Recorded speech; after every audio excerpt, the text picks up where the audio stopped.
용선 씨, 저는 우리가 하느님이 맺어준 인연이라고 믿습니다. 우리 이제 정말 행복해질 일만 남았어요. 평생 노량진의 비린내와 생선 비늘에 파묻혀 살았던 저에게 그의 따뜻한 배려와 향기로운 채취는 난생 처음 느껴보는 사랑이었습니다. 사별 후 수십 년 동안 아들만 바라보며 견뎌온 지독한 고독의 터널 끝에 이토록 눈부신 남자가 저를 기다리고 있었다는 사실이 믿기지 않아 자꾸만 눈물이 차올랐습니다. 아들 지훈이는 저 남자의 미소 뒤에 서늘한 칼날이 숨겨져 있을지 모른다며 연신 경계의 눈초리를 보냈지만 성범 씨는 저에게 가장 차분한 목소리로 사랑을 고백하며 우리가 함께할 미래를 위해 제 모든 짐을 자신이 대신 짊어지겠다 말해줬죠. 그의 눈동자에 비친 제 모습은 노량진 수산시장의 억척스러운 비린내 나는 장사꾼이 아니라 세상에서 가장 소중한 단 한 명의 여자였습니다. 하지만 저는 꿈에도 몰랐습니다. 그가 제 건강을 위해 건네던 약들이 사실은 제 영혼을 갉아먹는 독이었으며 화분 아래 은밀히 숨겨둔 핸드폰에는 거대한 비밀이 들어있다는 것을요. 완벽한 행복이라고 믿었던 그 모든 게 사실은 그가 건넨 독이 든 축배였습니다. 이야기 시작 전에 꽃밭 인생 구독과 좋아요 꼭 한번 눌러주세요. 그럼 오늘의 사연 시작하겠습니다. 새벽 3시, 세상이 가장 깊은 잠에 빠져 있을 때 나는 어김없이 눈을 뜹니다.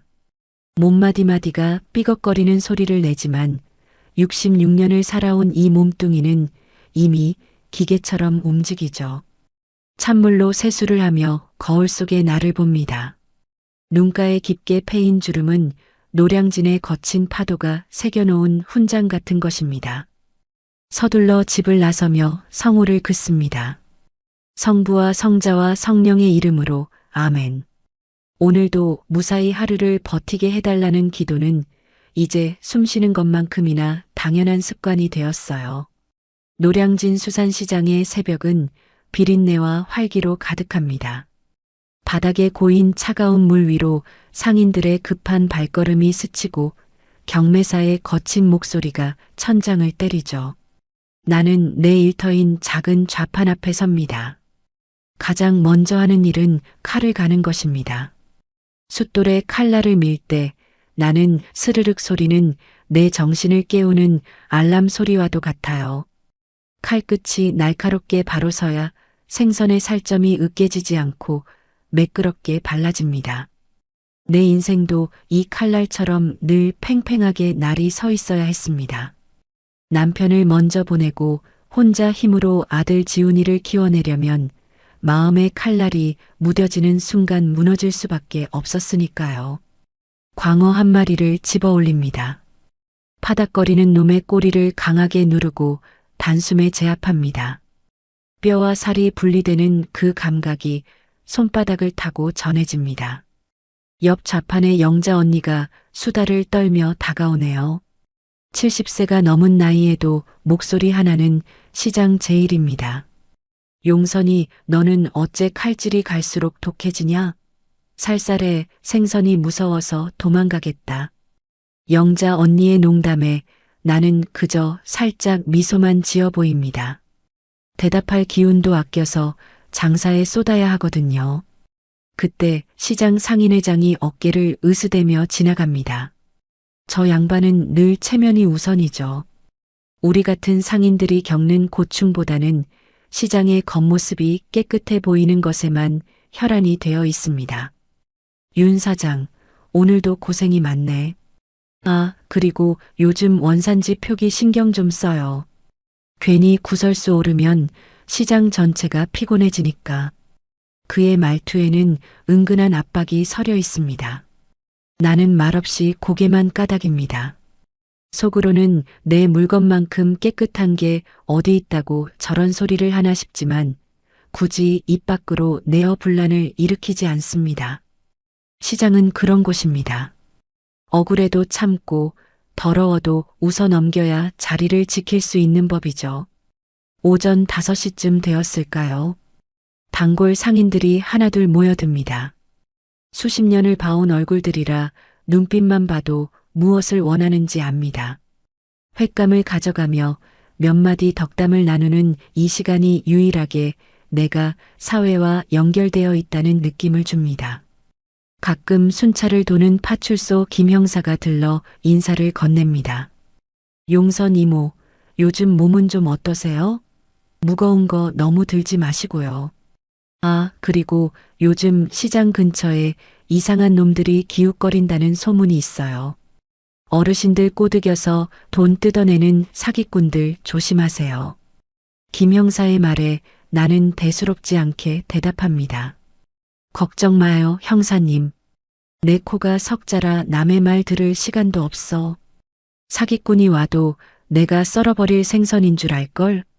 나는 호기롭게 웃었지만 마음 한구석에는 묘한 싸늘함이 스쳐 지나갑니다. 사기라니.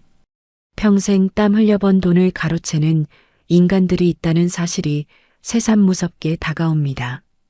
하지만 이내 고개를 저으며 다시 칼을 잡습니다. 나처럼 뼈가 굵은 노련한 장사꾼에게 누가 감히 접근하겠나 싶은 근거 없는 자신감 때문이었죠. 장사를 마치고 집에 돌아가는 길, 오후의 햇살은 눈부시게 밝지만 내 마음은 점점 어두워집니다. 시장의 소음이 사라진 자리에 지독한 고요가 찾아오기 때문입니다. 아들 지훈이는 제 앞가림하느라 바빠 일주일에 한두 번 목소리 듣기도 힘듭니다. 텅 빈 거실에 들어서면 가장 먼저 나를 반기는 건 벽에 걸린 남편의 영정 사진입니다. 나왔어요. 오늘도 별일 없었네. 대답 없는 사진을 향해 혼잣말을 내뱉습니다. 냉장고에서 대충 밑반찬을 꺼내 혼자 밥을 먹습니다. 텔레비전을 크게 틀어놓지만 소리는 귀에 들어오지 않습니다. 그저 정막이 싫어서 켜두는 것뿐입니다. 문득 손가락을 보니 굳은 살이 단단하게 박여 있습니다. 평생을 비린내 속에서 치열하게 살아왔는데 정작 내 손을 잡아줄 온기는 어디에도 없습니다. 66세.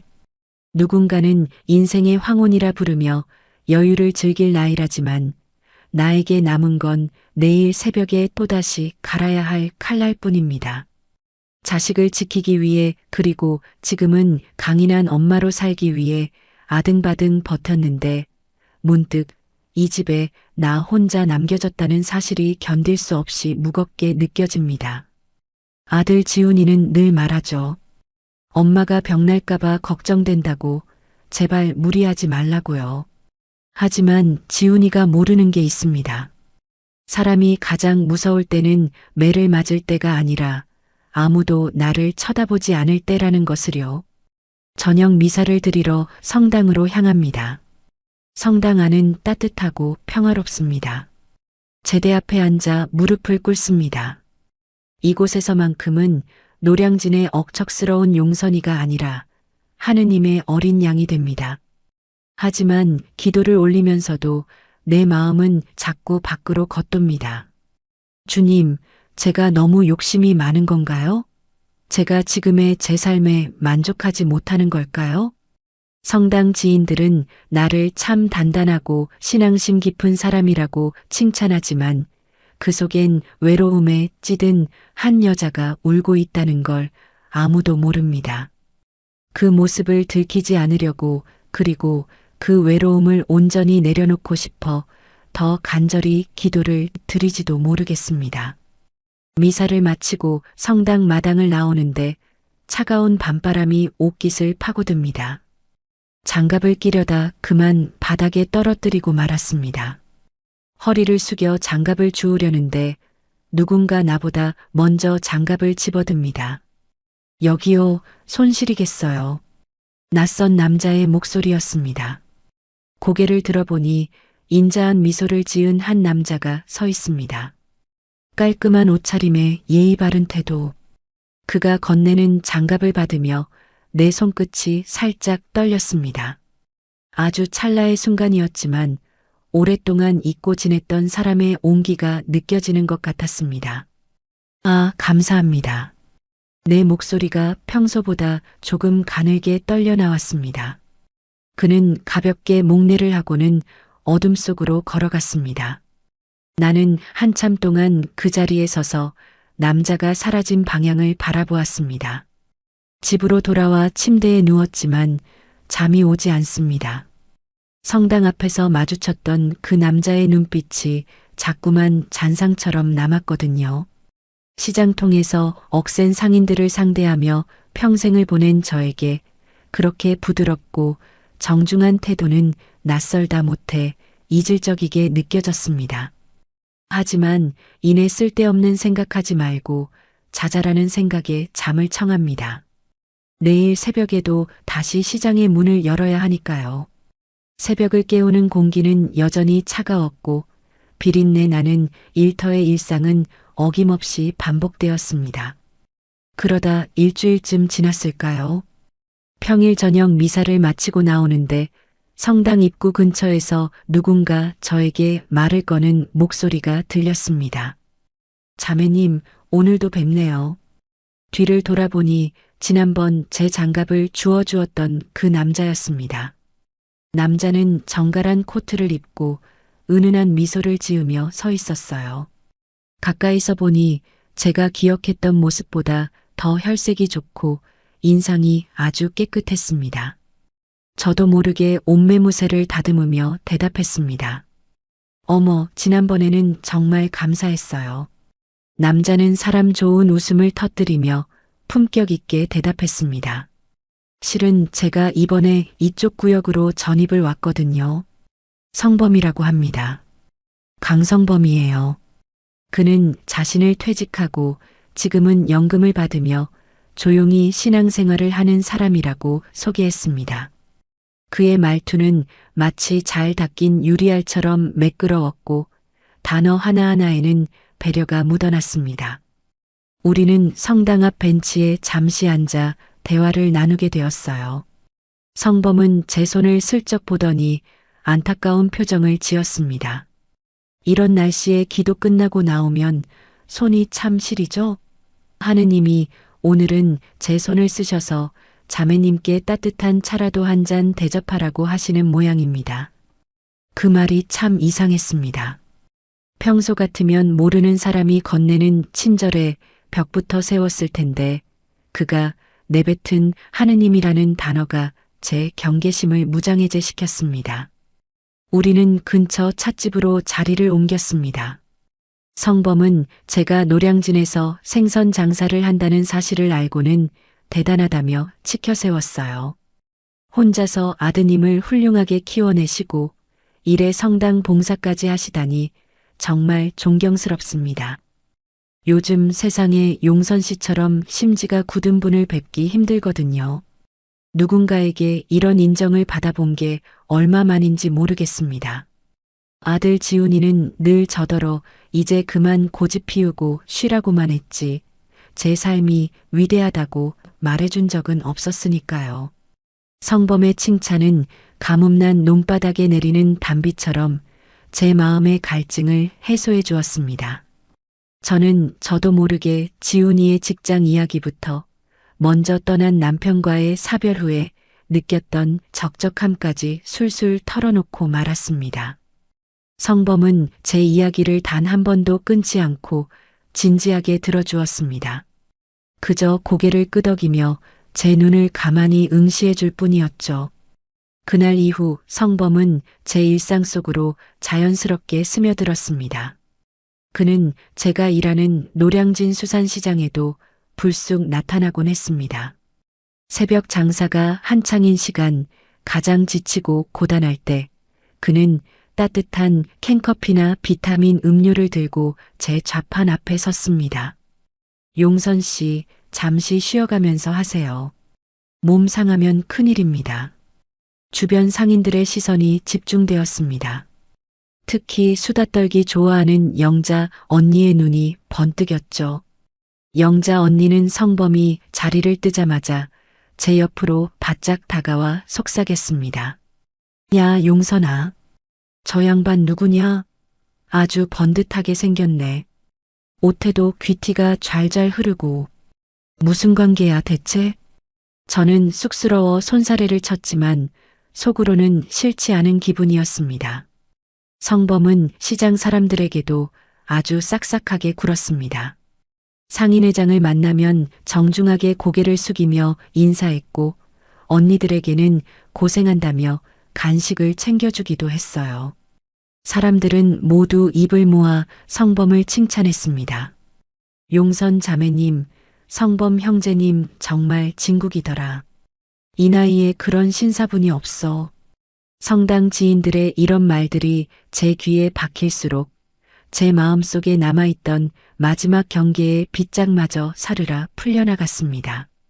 설마 성당 다니는 사람이 나쁜 마음을 먹겠어 라는 생각이 지배적이었죠.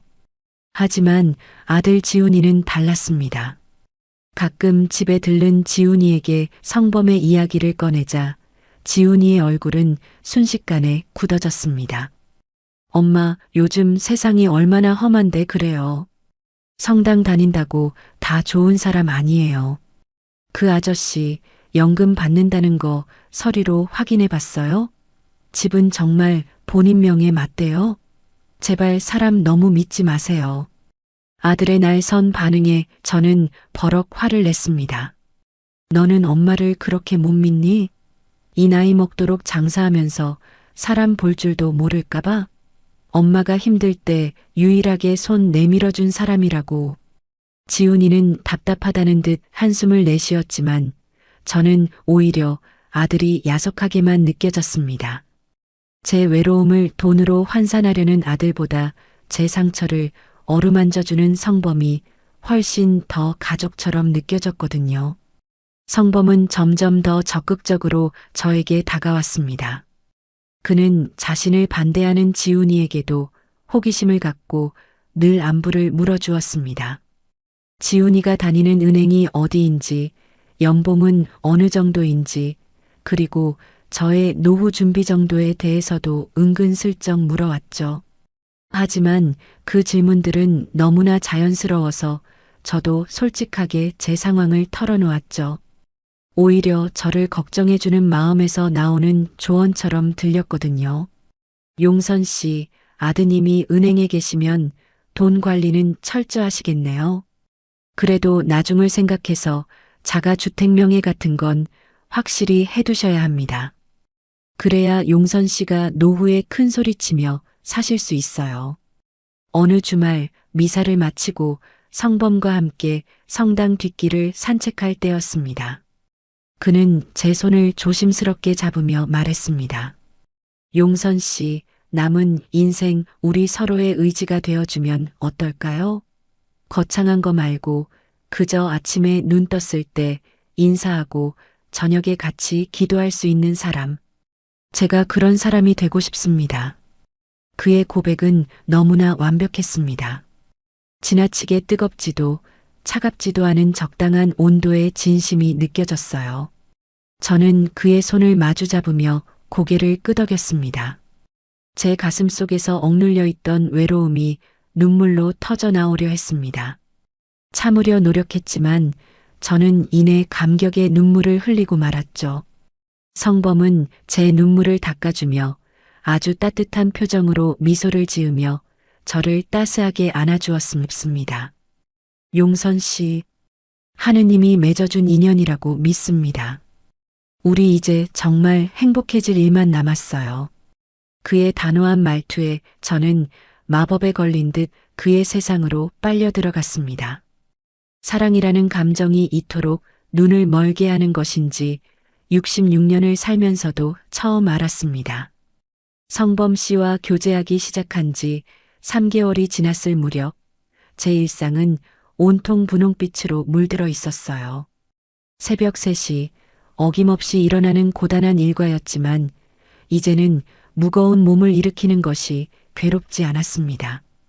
주차장에 내려가면 매일은 아니지만 성범 씨가 시장에 데려다 준다며 미리 시동을 걸어둔 차 안에서 따뜻하게 데워진 핸들을 잡고 기다리고 있었거든요.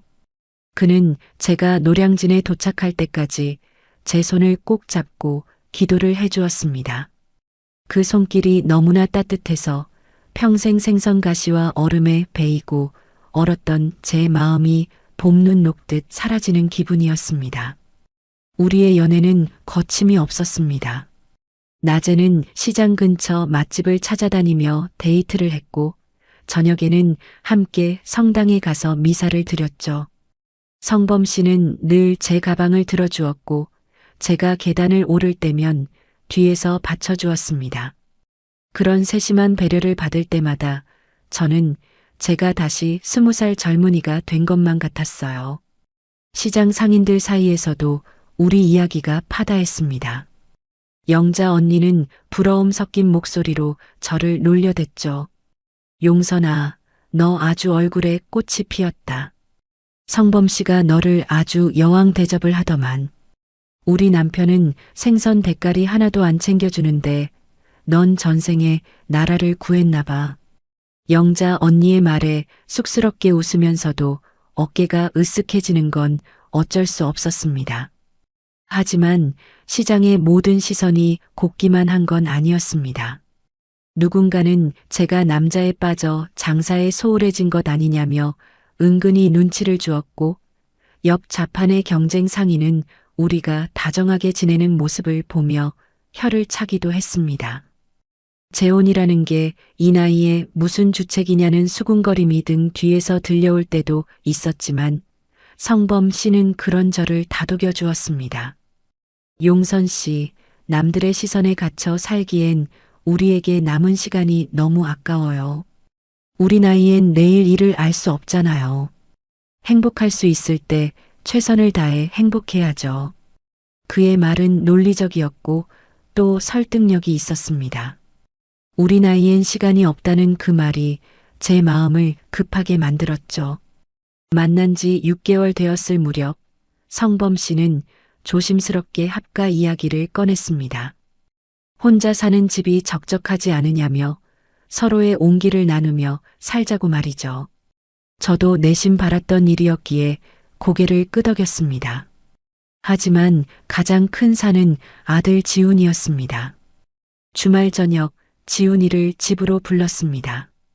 거실 탁자 위에는 성범 씨가 사온 고급 과일이 놓여 있었고 저는 조심스럽게 우리의 결혼 계획을 말했습니다. 지훈이의 표정은 차갑게 식어갔습니다. 아들은 과일을 입에 대지도 않은 채 저를 빤히 바라보았습니다. 엄마, 만난 지 6개월도 안 됐어요. 그 아저씨에 대해 뭘 안다고 벌써 합치겠다는 거예요? 지훈이의 독설에 제 가슴이 확 달아올랐습니다. 나를 걱정해서 하는 말인 줄 알면서도 제 행복을 쉽게 단정 짓는 아들이 너무나 야속했습니다. 저는 주먹을 꽉 쥐고 떨리는 목소리로 소리쳤습니다. 내가 평생 너 뒷바라지하며 어떻게 살았는지 뻔히 알면서 어떻게 그런 말을 하니? 나도 이제 사람답게 사랑받으면서 살고 싶어. 엄마 고생하는 거 싫다면서 왜 엄마는 죽을 때까지 이 집에서 혼자 벽이랑 대화하며 살아야 하니? 지훈이는 답답하다는 듯 머리를 쥐어뜯으며 말을 이어갔습니다. 엄마, 감정적으로 굴지 마시고요. 그럼 그 아저씨 말만 듣지 말고 재산 상태라도 보여달라고 하세요.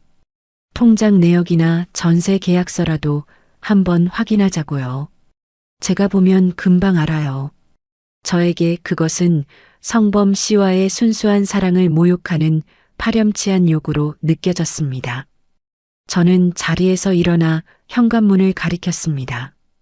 돈, 그런 소리 할 거면 당장 나가. 엄마 인생 엄마가 알아서 해. 다시는 그 사람 의심하라는 소리 내 앞에서 하지 마.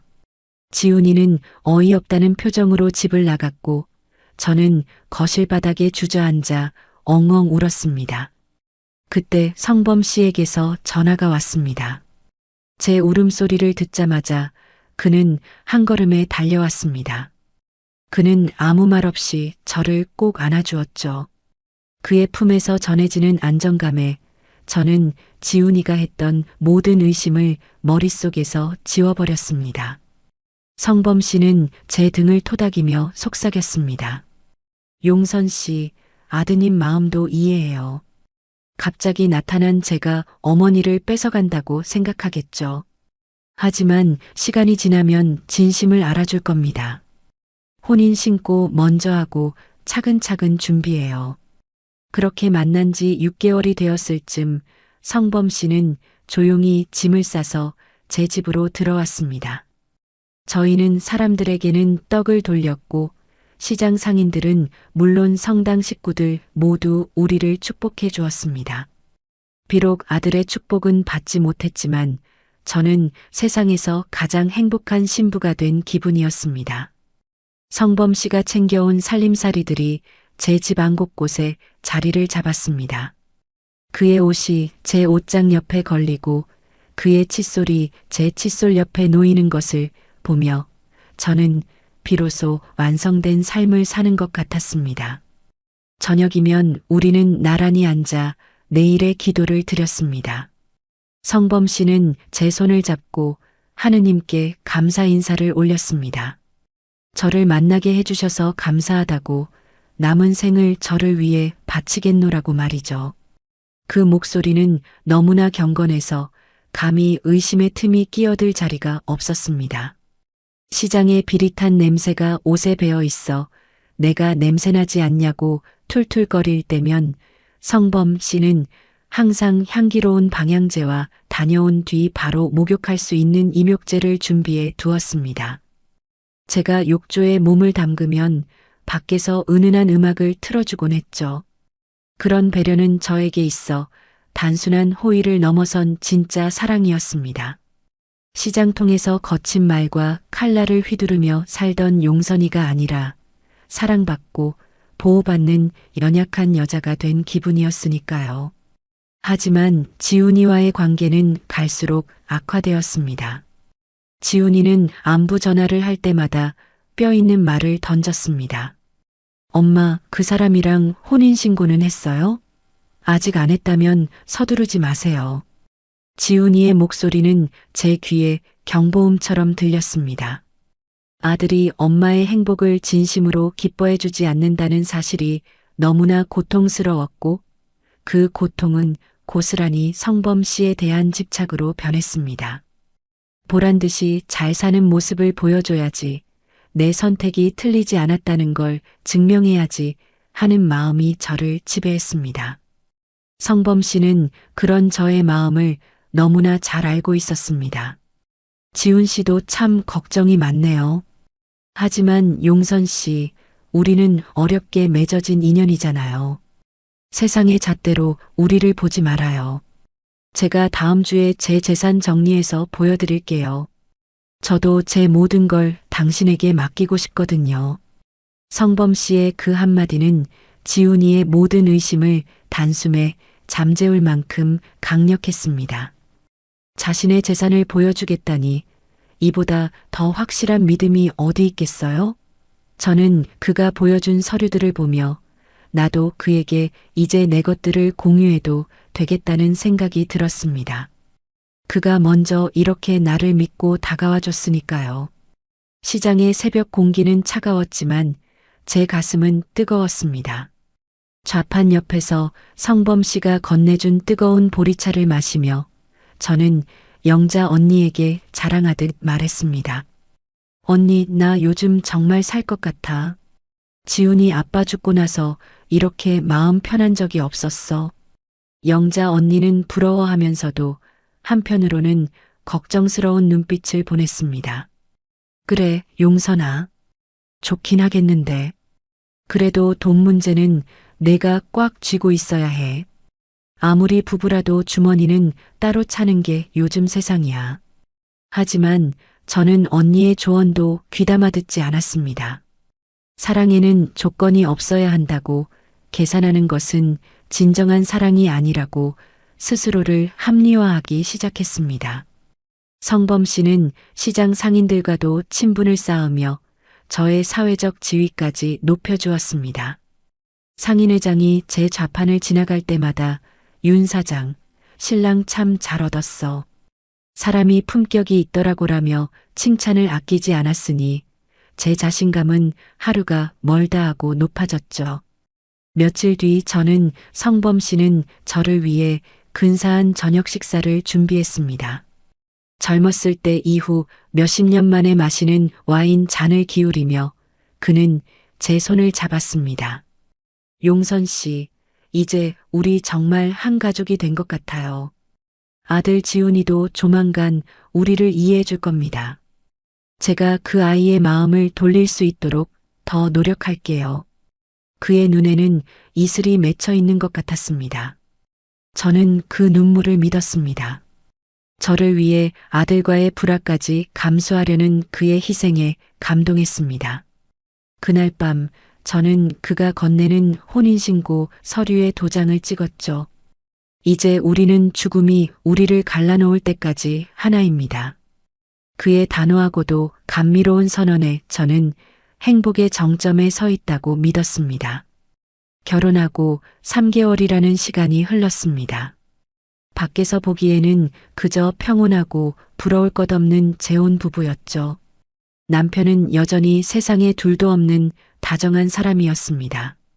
새벽 장사를 마치고 돌아오면 따뜻한 아침밥을 차려놓고 기다렸고 지친 제 다리를 주무르며 마사지기까지 손수 챙겨주었습니다.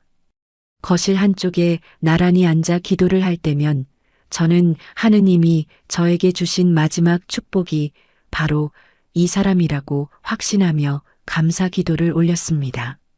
하지만 그 견고해 보이던 평화의 표면 아래로 아주 미세하고 기분 나쁜 금이 가기 시작한 것은 순식간이었어요. 가장 먼저 저를 불편하게 만든 것은 남편의 전화 통화였습니다. 평소 성당 지인들이나 옛 동료들과 스스럼 없이 통화하던 사람이었는데 언제부턴가 벨소리만 울리면 조용히 베란다로 나가는 일이 잦아졌습니다. 찬바람이 불어오는 추운 날씨에도 굳이 유리문을 꼭 닫고 낮은 목소리로 속삭이는 뒷모습을 보며 제 마음속에는 아주 작은 의심의 씨앗이 심어졌습니다. 그저 일상적인 통화라고 하기에는 그의 어깨가 너무나 경직되어 있었고 전화를 끊고 들어올 때의 눈빛이 지나치게 흔들리고 있었거든요.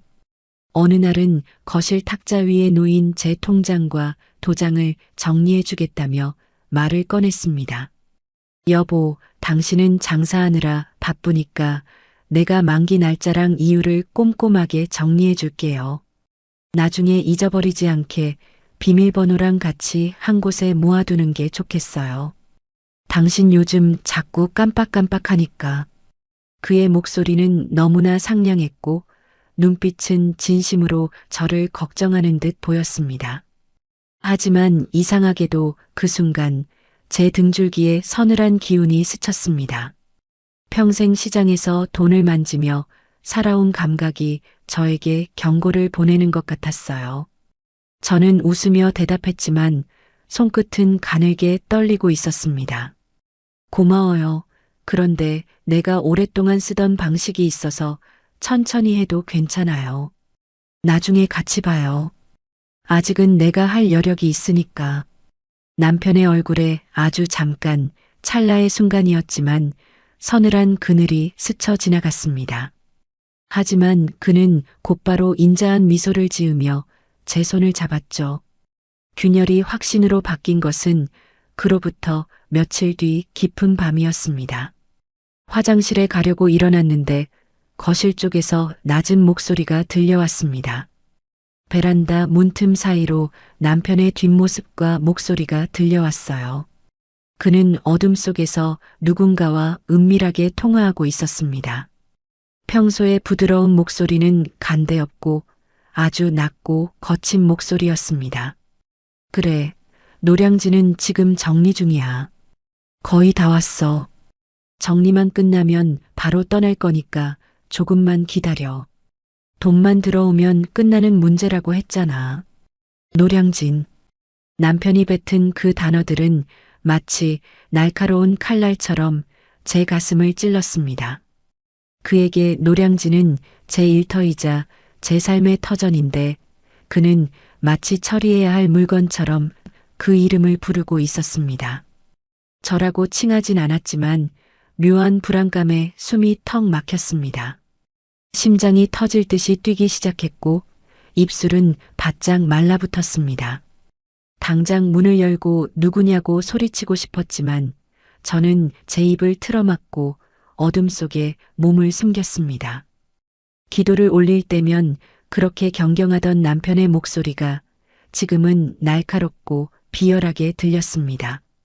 다음 날 아침 남편은 평소보다 더 살갑게 굴었습니다. 그는 갑자기 약국에서 사왔다며 예쁜 봉투에 담긴 영양제와 약 봉지들을 내밀었습니다. 여보, 당신 요즘 기력이 예전만 못한 것 같아서 내가 특별히 비싼 영양제 좀 사왔어요. 혈압약이랑 같이 꾸준히 챙겨 먹어야 해요. 내가 당신 건강만큼은 책임질 테니까 걱정 마요. 자, 지금 한 알 먹어봐요. 기력이 예전만 못하다는 그 말. 그것은 남편이 던진 교묘한 가스라이팅의 시작이었습니다. 그가 건넨 영양제를 보는 순간 어젯밤 베란다에서의 통화가 떠올랐습니다. 저는 약을 입에 넣는 척하고는 남편이 고개를 돌린 사이 혀 밑에 교묘하게 숨겼습니다. 남편이 방으로 들어간 뒤 저는 화장실로 달려가 약을 뱉어냈습니다. 손이 덜덜 떨렸습니다. 왠지 이 약을 먹으면 안 될 것 같은 직감이 들었거든요. 제가 그토록 사랑했던 남편이 하느님 앞에서 맺어진 제 반려자가 저에게 알 수 없는 무언가를 먹일지도 모른다는 의심이 저를 미치게 만들었습니다. 저는 몰래 약 봉지 하나를 챙겨 가방 깊숙한 곳에 넣었습니다. 그리고 휴대폰을 꺼내 남편이 내밀었던 약통과 약 봉지들을 사진으로 찍어두었습니다. 지금까지 살아오며 산전수전 다 겪었다고 자부했지만 가장 가까운 사람을 의심해야 하는 이 상황은 그 어떤 고난보다 잔인했습니다. 시장에 나가서도 제 마음은 지옥이었습니다. 영자 언니가 무슨 일이 있냐며 얼굴색이 왜 이렇게 흑빛이냐며 물어왔지만 저는 입을 뗄 수가 없었습니다. 만약 제 의심이 사실이라면 남편은 저를 사랑한 것이 아니라 무언가를 작당하고 있는 것이었고 저는 평생 일궈온 모든 것을 잃게 될지도 모릅니다. 무엇보다 아들 지훈이에게 미안해서 죽고 싶은 심정이었습니다. 지훈이가 그렇게 반대할 때 엄마를 못 믿느냐며 소리치던 제 모습이 떠올라 가슴을 쥐어뜯었습니다. 몇 날을 혼자 속을 끓이며 살다 마음이 너무 답답해 성당을 찾았습니다. 성당에 앉아 한참을 울었던 것 같습니다. 성당의 차가운 공기가 제 뺨을 스쳤지만 가슴속의 불길은 꺼지지 않았습니다. 주님, 제가 무엇을 잘못했습니까? 그저 외롭지 않게 살고 싶었을 뿐인데 제 신앙과 진심이 이렇게 처참하게 짓밟혀야 합니까? 저 사람이 하는 말이 저의 잘못된 의심이게 해주세요. 하지만 기도는 응답 대신 차가운 정적만 남겼습니다. 남편은 이제 성당 모임에도 이런저런 핑계를 대며 빠지기 시작했습니다. 집으로 돌아가는 길 남편에게서 문자가 왔습니다. 여보, 피곤할 텐데 빨리 와요. 맛있는 거 해놨어요. 라는 짧은 글이었습니다. 평소라면 가슴 설렜을 그 한마디가 이제는 뱀의 혀처럼 제 목을 조여왔습니다. 집에 도착하자 남편은 제 핸드폰을 슬쩍 보더니 누구랑 연락했느냐고 물었습니다. 그의 목소리는 부드러웠지만 제 핸드폰을 가로채려는 듯한 손놀림은 위협적이었습니다. 저는 핸드폰을 꽉 쥐고 억지 웃음을 지었습니다. 아들 지훈이한테 전화가 와서요. 별일 없다고 했어요. 당신이 잘 챙겨줘서 건강하다고 자랑 좀 했죠. 남편의 눈썹이 꿈틀거렸습니다. 그는 제가 지훈이와 연락하는 것을 점점 경계하기 시작했습니다. 처음에는 그 아이를 설득하겠다고 말했던 사람이 여전히 지훈이가 나를 세우자 제 재산만 노리는 불효자인 것처럼 말하곤 했죠. 지훈이는 엄마 재산에만 관심 있지 엄마 건강엔 관심도 없어. 나뿐이에요. 당신 지킬 사람은. 심장이 미친 듯이 뛰었지만 저는 아무렇지 않을 척하며 노량진의 상인으로 돌아가야 했습니다. 손가락이 나가지 않으려면 칼자루를 단단히 쥐어야 하듯 저는 제 인생을 지키기 위해 마음의 날을 갈기 시작했습니다. 공포는 분노로 바뀌었고 분노는 다시 차가운 냉정으로 변해갔습니다. 그는 제가 아무것도 모르는 멍청한 여자라고 생각하겠지만 저는 평생 비린내 나는 시장 바닥에서 살아남은 억척스러운 장사꾼이었습니다. 저는 눈가에 맺힌 눈물을 닦아내고 단호하게 입술을 깨물었습니다. 이제부터는 사랑의 연기가 아니라 살아남기 위한 전쟁이었습니다. 저는 며칠 뒤 저녁 남편이 깊은 잠에 빠져 코를 고는 소리를 낼 때 베란다로 나갔습니다. 한겨울의 차가운 밤 공기가 얼굴을 때렸지만 오히려 정신은 숫돌에 간 칼날처럼 맑아졌습니다. 남편이 매일 아침 정성스럽게 물을 주며 애지중지하던 커다란 고무나무 화분 앞으로 다가갔죠. 그가 유난히 이 화분 주변을 서성거리며 베란다 문을 잠그던 수상한 모습들이 머릿속을 스쳐 지나갔습니다. 화분 받침대 밑 깊숙하고 구석진 틈새를 손가락으로 더듬었습니다. 차갑고 매끄러운 물체가 손끝에 닿았습니다. 검은 비닐봉지에 꽁꽁 쌓여 숨겨져 있던 작은 휴대전화 하나가 세상 밖으로 나왔습니다. 남편이 제 앞에서 쓰던 최신형 전화기가 아닌 낡고 투박한 핸드폰이었습니다. 전원을 켜자 파란 화면이 빛을 내며 켜졌습니다. 잠금 장치조차 되어 있지 않은 화면 속에는 제가 평생 겪어보지 못한 추악하고 지독한 진실들이 가득 차 있었지요. 메시지함을 열자마자 숨이 턱 막혔습니다.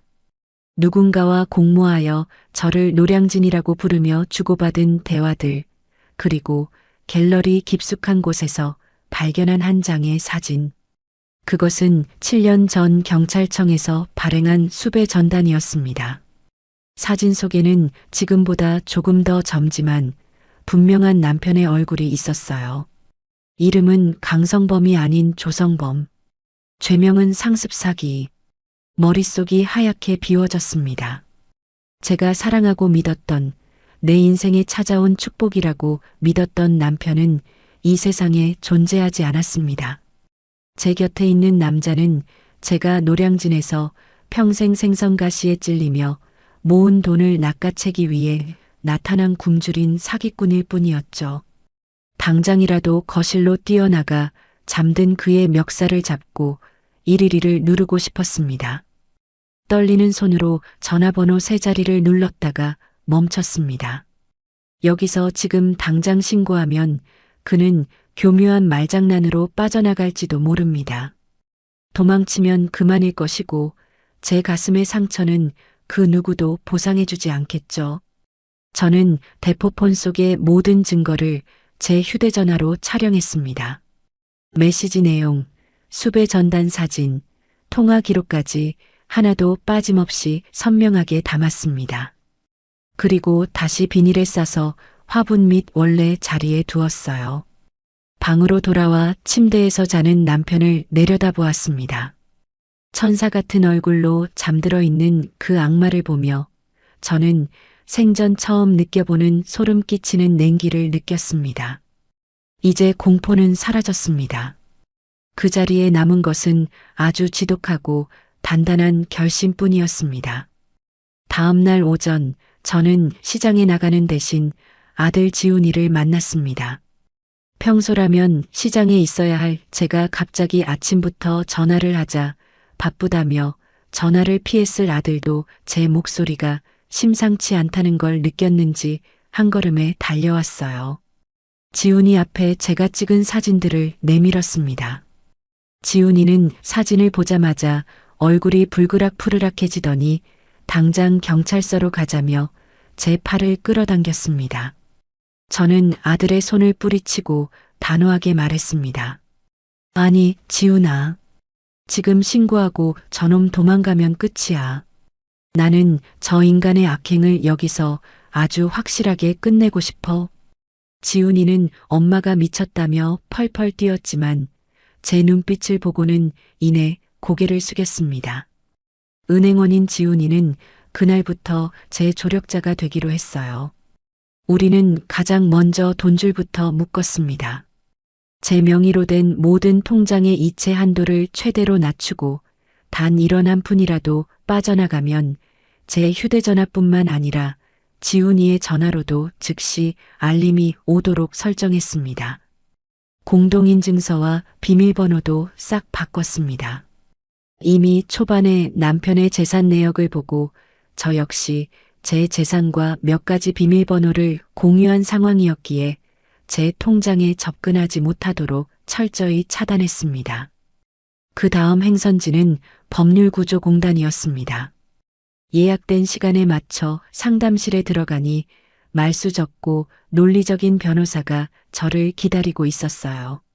저는 제가 수집한 증거들을 보여주며 재판상 이혼과 재산분할 방어 그리고 사기 혐의로 고소할 수 있는 절차를 꼼꼼히 물었습니다. 변호사는 아주 예리하게 법적 전략을 세워주었습니다. 집으로 돌아오는 길 남편에게서 전화가 왔습니다. 여보, 어디에요? 몸도 피곤한 사람이 왜 이렇게 밖을 돌아다녀? 내가 당신 걱정돼서 시장 가서 장도 다 봐놨어요. 수화기 너머로 들려오는 그 다정한 목소리가 이제는 구역질이 날 정도로 끔찍했습니다. 하지만 저는 노량진에서 20년 넘게 다져온 내공을 발휘했습니다. 어머 여보, 지훈이가 은행에 좀 오라고 해서 갔다가 이제 들어가요. 장까지 봐주고 나 정말 복 받았네. 전화를 끊자마자 입가에서 웃음기가 싹 사라졌습니다. 집 안으로 들어서자 남편은 제 핸드폰을 뺏듯이 가져가 확인하려 했습니다. 저는 아무것도 모르는 척 순순히 핸드폰을 내주었죠. 이미 지훈이와의 대화는 모두 삭제했고 변호사와의 통화 기록도 지운 상태였습니다. 남편은 핸드폰을 훑어보더니 안심한 듯 제 어깨를 주물렀습니다. 당신 요즘 자꾸 깜빡하니까 핸드폰도 잘 챙겨야 해. 내가 당신 건강 챙겨주려고 좋은 약도 새로 사왔으니까 지금 꼭 먹고요. 그는 또다시 정체 모를 알약을 내밀었습니다. 저는 웃으며 약을 받아 입에 넣었습니다.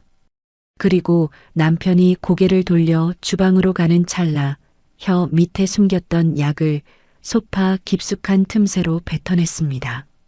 그 약이 제 정신을 흐리게 할 약인지 아니면 정말 영양제인지는 더 이상 중요하지 않았습니다. 중요한 것은 그가 저를 무력하게 만들려 한다는 추악한 의도 그 자체였으니까요. 저는 매일 새벽 시장에 나가 분노의 칼을 갈았습니다.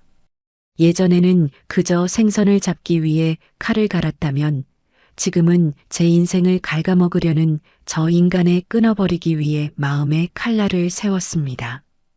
칼끝이 숫돌에 부딪힐 때마다 제 결심은 더욱 단단해졌습니다. 진실을 마주한 뒤의 공기는 이전과 완전히 달랐습니다. 남편의 규칙적인 숨소리는 징그러운 뱀의 소리처럼 들렸고 그가 정성스레 차려준 아침상은 독이 든 음식처럼 보였습니다. 하지만 저는 노량진에서 20년 넘게 생선을 썰며 밑바닥부터 살아남은 여자입니다. 감정을 섣불리 드러내는 순간 눈치를 채고 달아난다는 것을 본능적으로 알고 있었죠.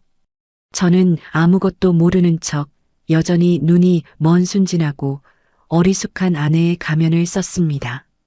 성범은 제가 자신을 완벽히 믿고 있다는 것을 확인하기 위해 이전보다 더 자주 시장에 나타났습니다. 주변 상인들에게 비싼 캔커피를 돌리며 인심을 얻고 제 곁에서 다정하게 어깨를 주무르며 애처가 흉내를 냈죠. 그 가식적인 모습을 보는 제 속은 뒤틀려 소름이 끼쳤지만 저는 오히려 그의 거친 손을 잡으며 더 환하게 웃어 보였습니다. 여보, 당신이 이렇게 옆에 있으니까 장사가 평소보다 더 잘 되는 것 같아요.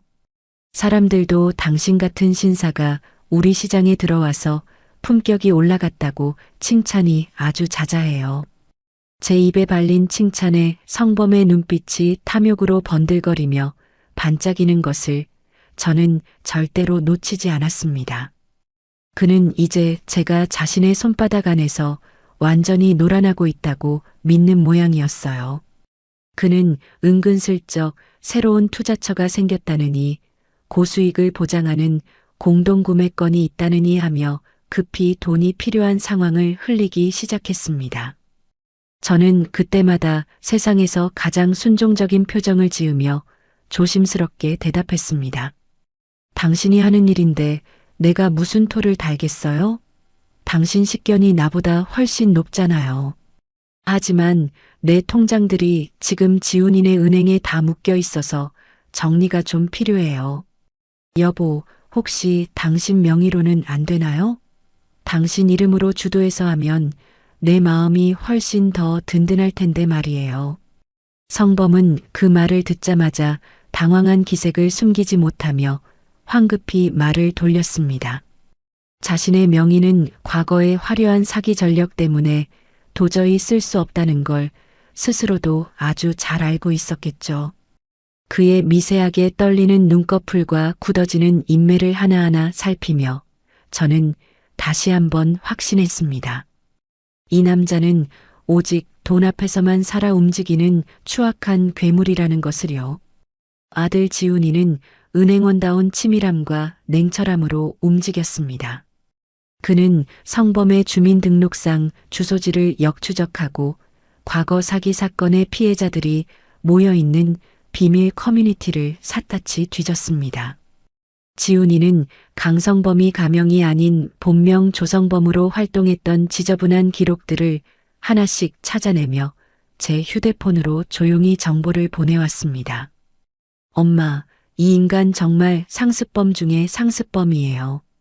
이번에도 엄마는 물론이고 노량진까지 크게 한탕하고 해외로 튈 생각이었던 게 분명해요. 파출소 김 형사님한테도 제가 조심스럽게 귀띔해뒀으니까 너무 걱정하지 마세요.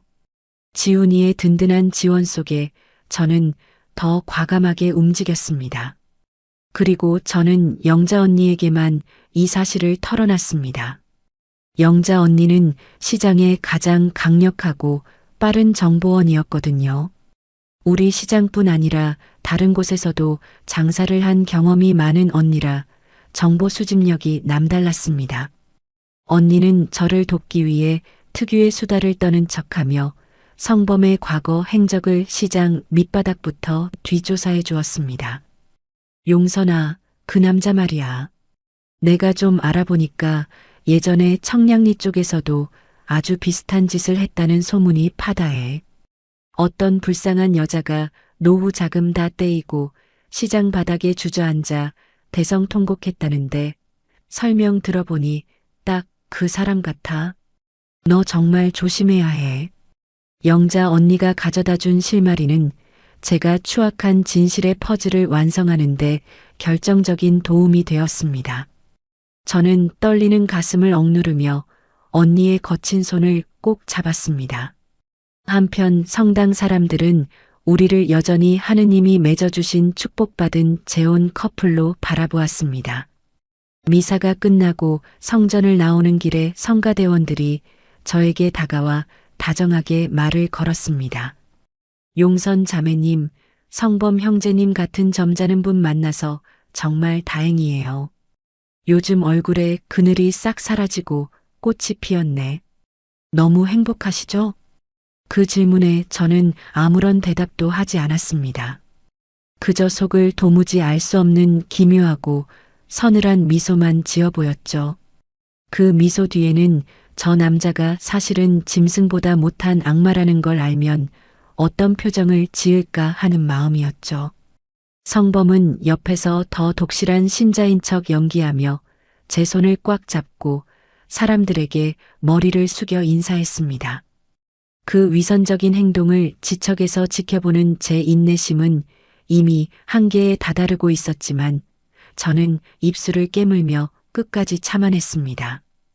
가장 위험하고 숨막히는 순간은 아무도 없는 집 안에서 일어났습니다. 성범은 제 약 복용을 아주 집요하고 꼼꼼하게 확인하기 시작했습니다. 그는 제가 알약을 입에 넣고 삼키는 그 찰나의 순간까지 눈을 떼지 않고 뚫어지게 저를 쳐다보았습니다.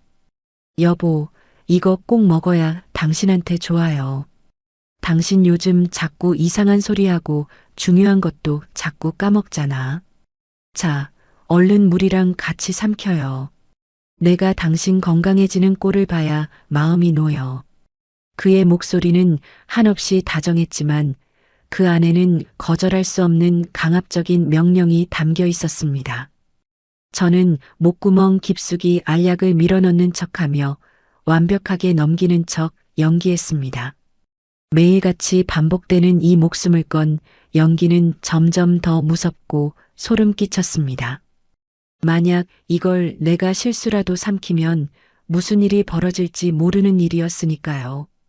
그리고 만약 단 한 번이라도 들키는 날에는 그가 제 목을 조르거나 더 거칠고 잔인한 방법을 동원할 것이 뻔했으니까요. 저는 아무것도 모르는 척 지훈이에게 제 통장 비밀번호와 모든 공인인증서를 맡겨두었다고 성범에게 슬쩍 흘렸습니다. 여보, 지훈이가 은행에 있으니까 자기한테 다 맡기라고 하도 성화라서 일단 뒀어요. 근데 내가 사실은 아들보다 당신을 훨씬 더 믿는 거 알죠? 조만간 지훈이 몰래 명의를 당신이랑 하나로 합치려고 해요. 우리 사이에 신뢰가 제일 중요하잖아요. 부부는 일심동체라는데. 그 말을 들은 성범의 눈동자가 탐욕으로 뒤덮여 시커멓게 일렁이는 것을 보았습니다. 그는 이제 제가 자신에게 모든 재산과 인생을 바칠 준비가 끝났다고 굳게 믿는 것 같았습니다. 그리고 저는 종종 성범이 먼저 잠든 틈을 타 화분에 숨겨진 핸드폰을 들여다보았습니다. 그리고 성범의 폰을 뒤지다 청량리나 작업이라는 또 다른 이름들을 발견했습니다. 그들은 아마도 성범에게 이미 모든 것을 빼앗겼거나 지금 이 순간에도 영혼까지 털리고 있는 또 다른 피해자일 거라는 생각이 들더군요. 저는 그 이름들과 옆에 적힌 정보들을 사진으로 찍어두었습니다. 조성범, 너는 이 노량진 시장이 그리고 거룩한 성당이 너의 최고 놀이터라고 생각했지. 아니, 착각하지 마. 여기는 내가 평생 저지른 추악한 죄의 대가를 치르게 될 차가운 무덤이 될 거야. 저는 다시 한번 칼날 같은 각오를 다졌습니다. 다음 날 아침 저는 여전히 세상에서 가장 다정한 아내의 목소리로 거실에 있는 그를 불렀습니다. 여보, 이제 나와서 아침 드세요. 당신이 제일 좋아하는 소고기 무국 정성껏 끓였어요. 한 일주일이 지났을까요? 그날 아침 남편은 평소보다 더 세심하게 제 건강을 챙기는 척했습니다. 그는 제 손을 꼭 잡고 하느님께 기도를 올린 뒤 저를 시장에 데려다 주며 어딘가 급하게 갈 곳이 있다며 떠났죠. 남편이 도착한 곳은 다름 아닌 은행이었습니다. 그는 제가 만일을 대비해 비밀번호를 가르쳐준 쪽지를 들고 당당하게 창구로 향했죠. 하지만 제가 지훈이와 함께 이체 한도를 일일 100만 원으로 묶어두고 조금이라도 이상한 움직임이 있으면 즉시 제 휴대폰으로 알림이 오도록 설정해둔 사실은 꿈에도 몰랐을 것입니다. 창구에 앉아 수억 원의 이체를 요구하던 남편의 얼굴이 어떠했을지 눈에 선합니다.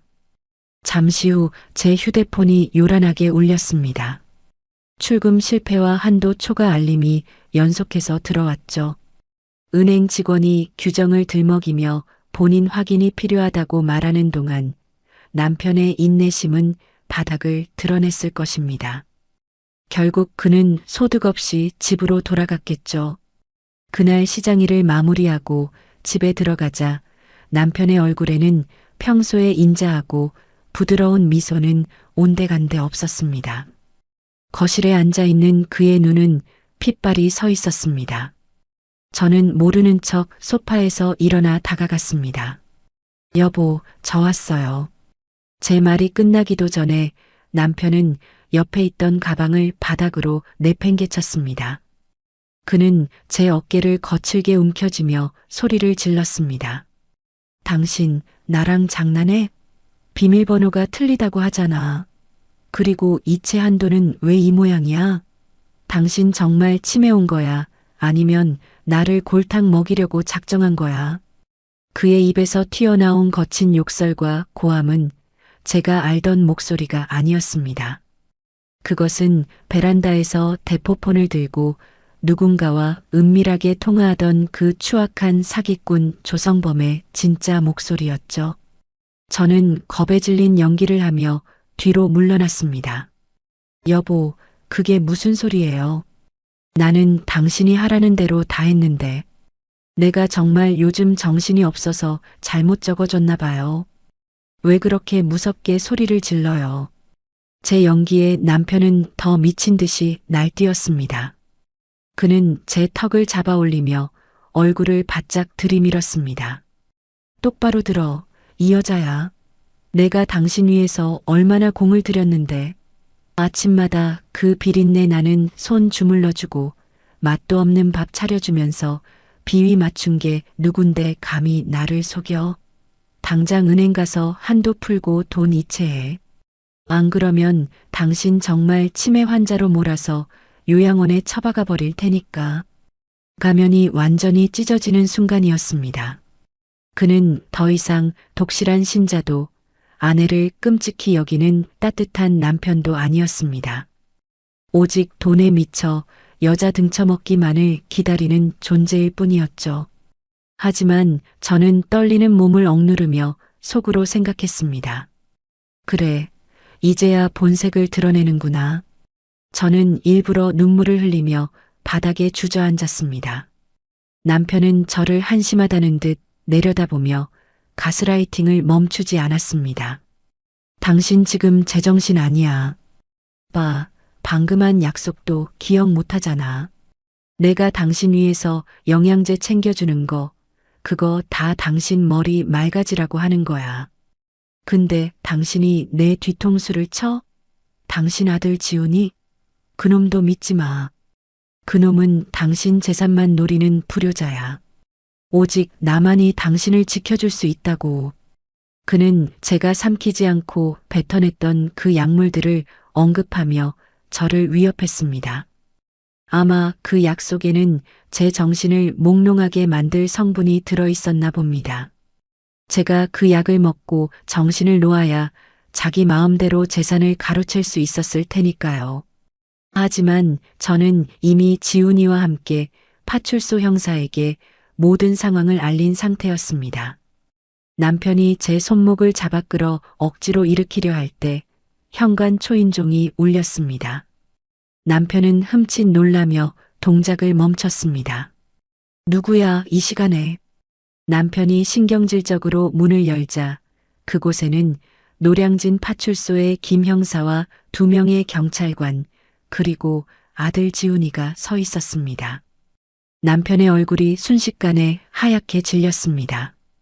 그는 다시 급하게 인자한 남편의 가면을 쓰려 노력했습니다. 아니, 지훈 씨. 그리고 형사님들, 이 시간에 무슨 일로?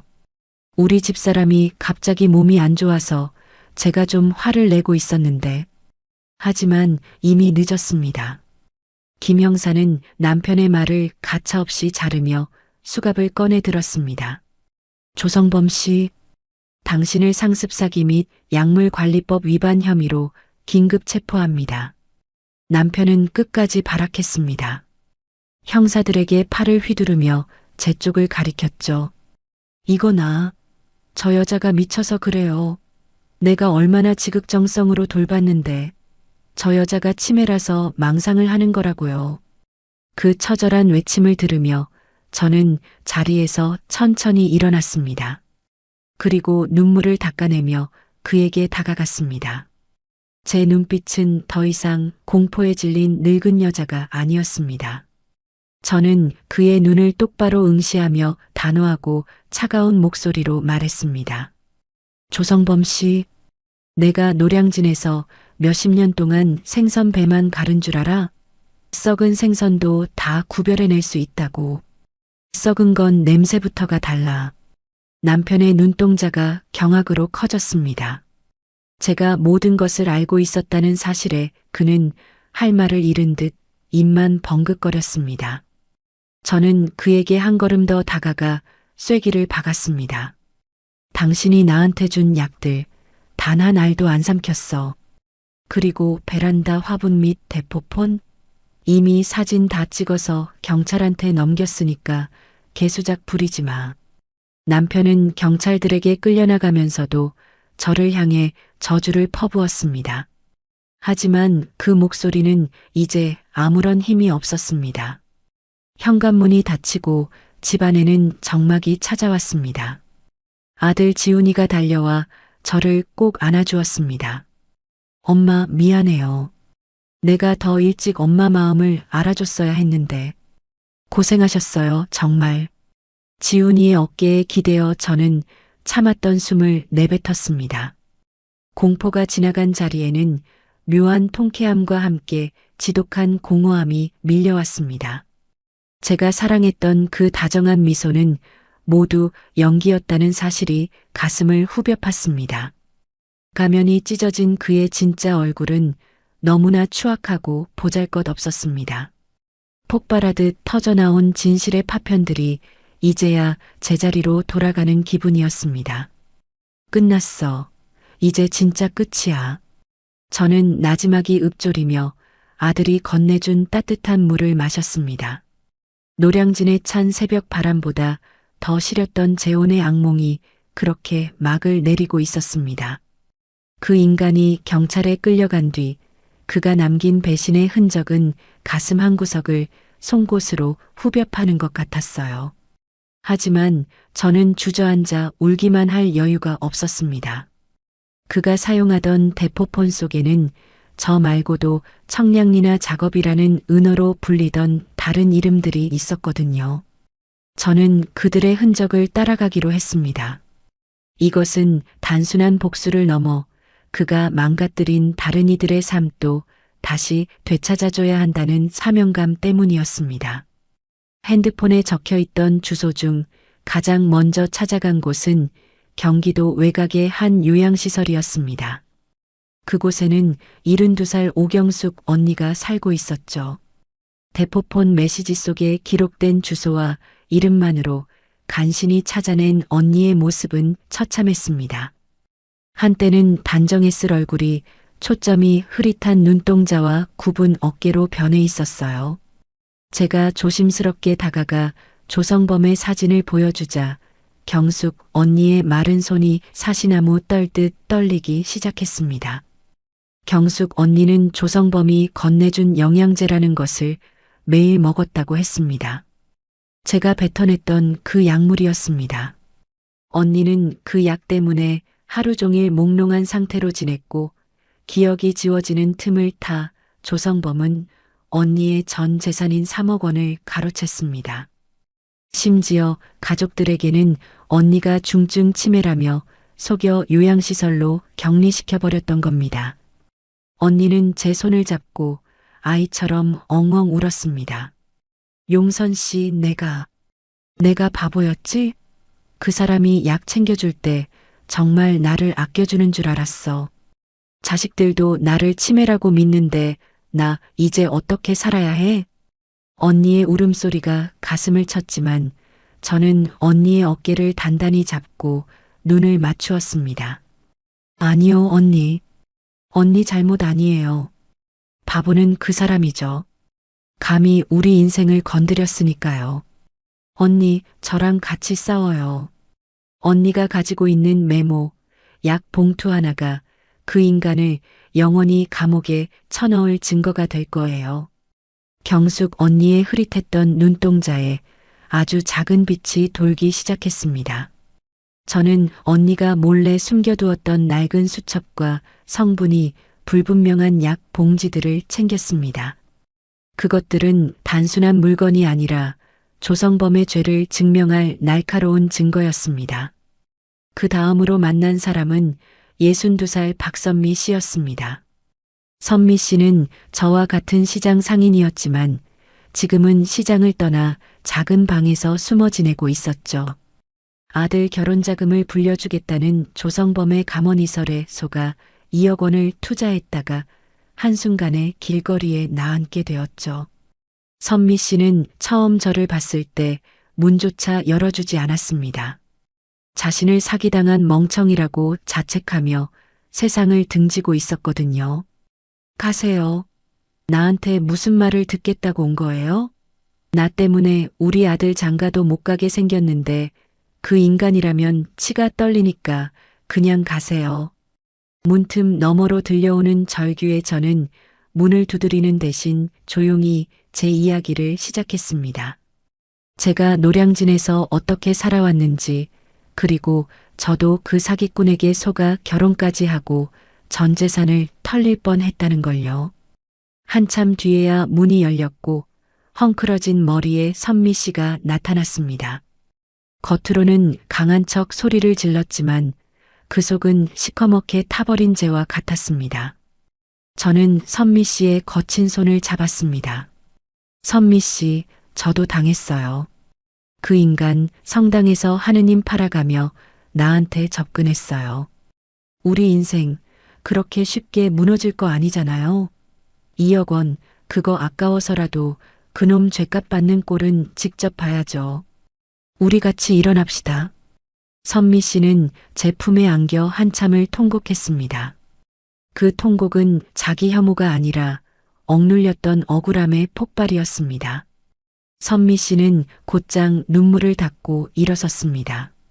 선미 씨는 조성범과 주고받았던 계좌 이체 내역과 투자 계약서들을 아주 꼼꼼하게 보관하고 있었죠.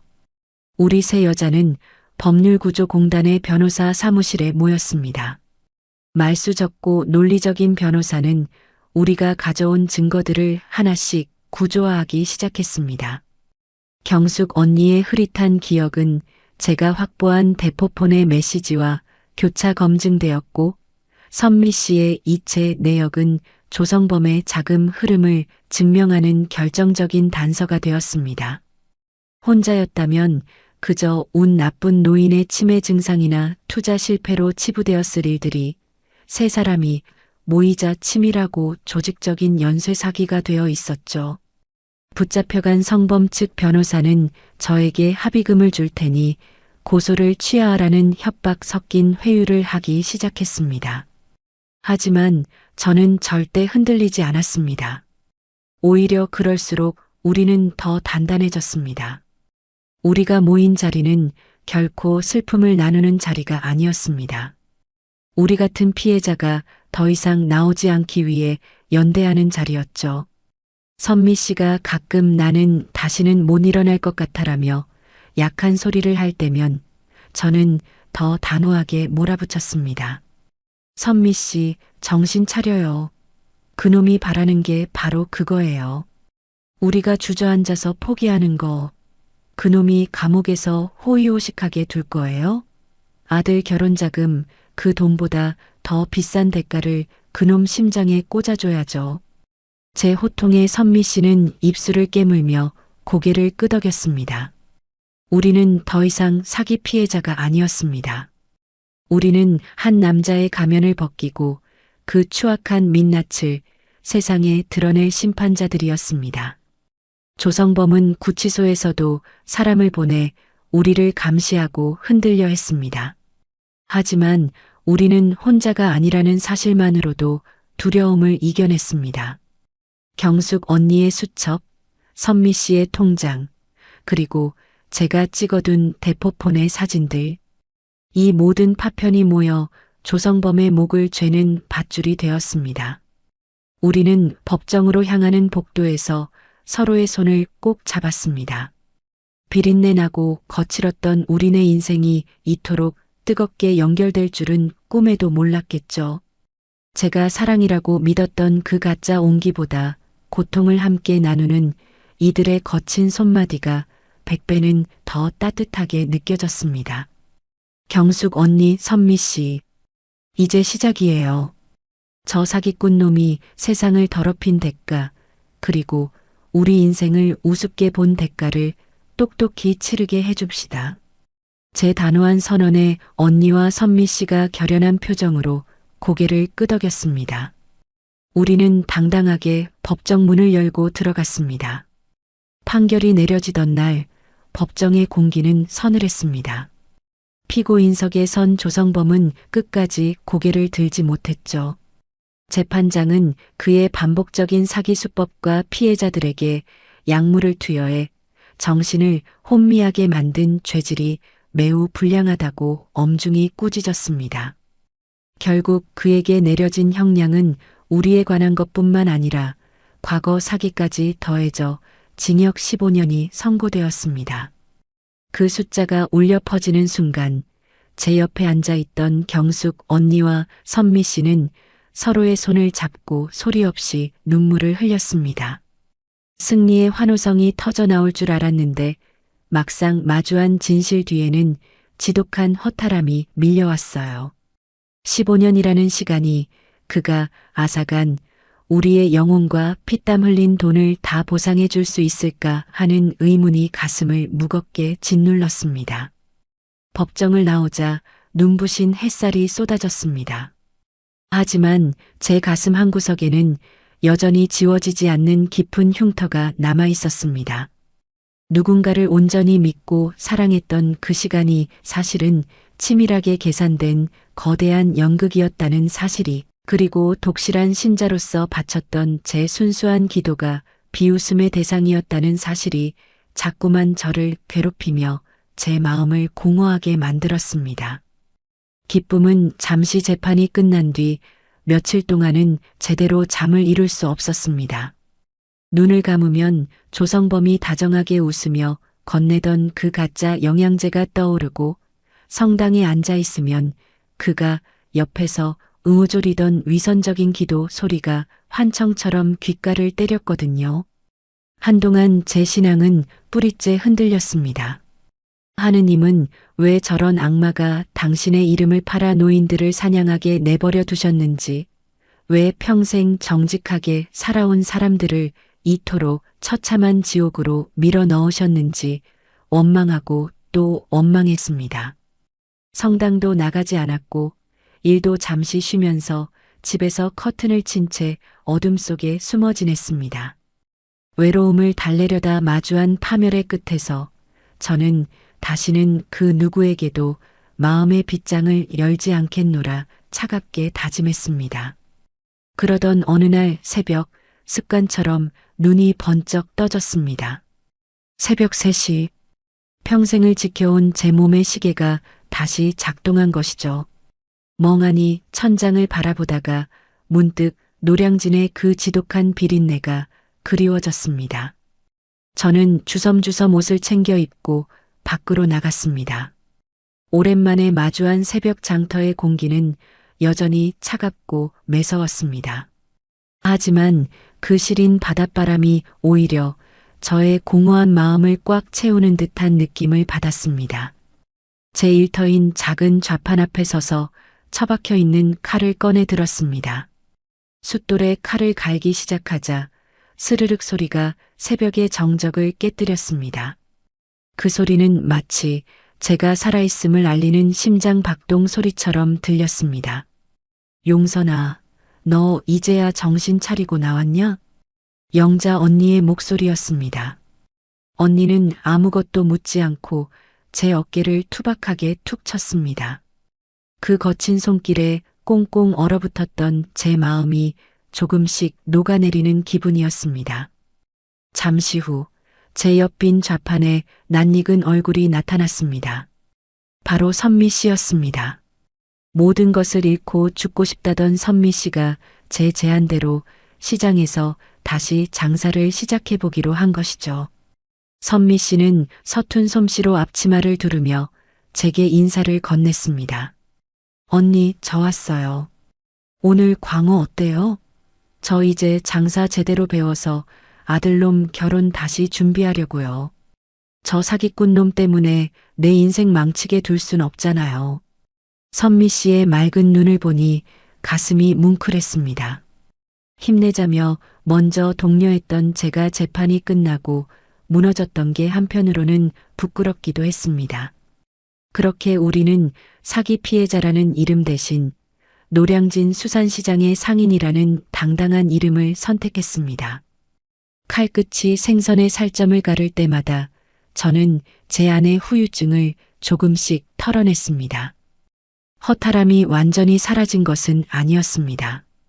하지만 이제는 그 마음을 어떻게 다루어야 하는지, 누구에게 기대지 않고도 나를 지탱하는 힘이 무엇인지 똑똑히 알게 되었죠. 장사를 마치고 돌아오는 길, 저는 오랜만에 성당으로 향했습니다. 성당 문을 열자 따뜻한 촛불 냄새가 저를 포근하게 반겼습니다. 제대 앞에 앉아 한참을 가만히 있었습니다. 거창한 기도문은 나오지 않았습니다. 그저 주님, 저 다시 돌아왔습니다라는 짧은 속삭임뿐이었죠. 흔들렸던 신앙은 이전과는 다른 모습으로 다시 자리를 잡았습니다. 기적 같은 구원을 바라는 나약한 신앙이 아니라 상처받은 나를 스스로 일으켜 세울 수 있는 단단한 의지로서의 신앙이었습니다. 며칠 뒤 파출소 김 형사가 시장 순찰을 돌다가 제 좌판 앞에 멈춰 섰습니다. 그는 제게 시원한 음료수를 건네며 넉살 좋게 웃었습니다. 이모, 이제야 좀 이모답네요. 시장 사람들 다 걱정했다고요. 앞으로는 우리 파출소 식구들이랑 같이 시장 어르신들 안전은 꽉 잡읍시다. 이상한 놈 보이면 바로 신고하시고요. 아셨죠? 김 형사의 한마디에 주변 상인들이 박수를 치며 환호했습니다. 노량진은 그렇게 다시 제 삶의 가장 든든하고 따뜻한 요새가 되어 주었습니다. 비린내 나는 이 공간이 사실은 세상에서 가장 정직한 땀방울이 흐르는 곳이라는 걸 이제야 알 것 같았습니다. 재판 이후 제 인생은 많은 것이 변했습니다. 재혼에 대한 환상은 완전히 사라졌고 사람에 대한 경계는 이전보다 더 날카로워졌습니다. 하지만 그날의 아픔이 저를 약하게 만들지는 않았습니다. 오히려 저는 이전보다 더 강하고 단단한 여자가 되었습니다. 아들 지훈이와의 관계도 더 깊어졌습니다. 지훈이는 이제 제 선택을 존중하며 매주 주말마다 집으로 찾아옵니다. 텅 비었던 거실은 다시 아이들의 웃음소리로 채워졌고 저는 더 이상 벽을 보며 외로운 대화를 하지 않습니다. 지훈이는 제 손을 잡으며 말했죠. 엄마, 정말 대단해요. 엄마가 우리 가족을 지킨 거예요. 선미 씨는 이제 제법 능숙하게 생선을 손질합니다. 가끔 진상 손님들에게 호통을 치며 호객행위를 하는 모습을 보며 저는 흐뭇한 미소를 짓습니다. 우리는 서로의 눈빛만 봐도 압니다. 우리가 겪었던 그 지옥 같은 시간들이 서로를 얼마나 단단한 동료로 묶어주었는지를요. 경숙 언니도 요양시설에서 나와 아들네 집으로 돌아갔습니다. 가끔 시장으로 언니가 맛있는 간식을 사들고 찾아올 때면 우리는 좌판 뒤에서 컵라면을 나눠 먹으며 수다를 떱니다. 용선 씨, 나 이제 매일 아침 성경 필사 시작했어. 손은 좀 떨려도 마음이 참 편하네. 우리 이제 정말 잘 살 일만 남았어. 언니의 평온한 얼굴을 보며 저는 생각합니다. 정의는 결국 승리했고 우리는 각자의 방식으로 아주 천천히 회복하고 있다고요. 저는 칼끝을 세우며 속으로 깊게 은졸입니다. 삶은 때로 우리를 배신하고 무너뜨리려 하지만 스스로를 포기하지 않는 한 우리는 반드시 다시 일어설 수 있다고 말이죠. 새벽 찬바람 속에서 저는 다시 생선을 팝니다. 억척스럽고 강인하며 이제는 그 무엇에도 흔들리지 않는 노량진의 윤용선으로 말입니다. 오늘의 이야기 어떠셨나요? 주인공 용선에게 하고 싶은 말씀이 있으시면 여러분의 생각을 댓글로 편하게 나눠주세요. 오늘의 이야기가 마음에 와 닿으셨다면 구독과 좋아요, 그리고 알림 설정을 통해 더 많은 이야기에 함께 해주세요. 다음에 더 좋은 이야기로 찾아뵙겠습니다. 꽃밭 인생이었습니다.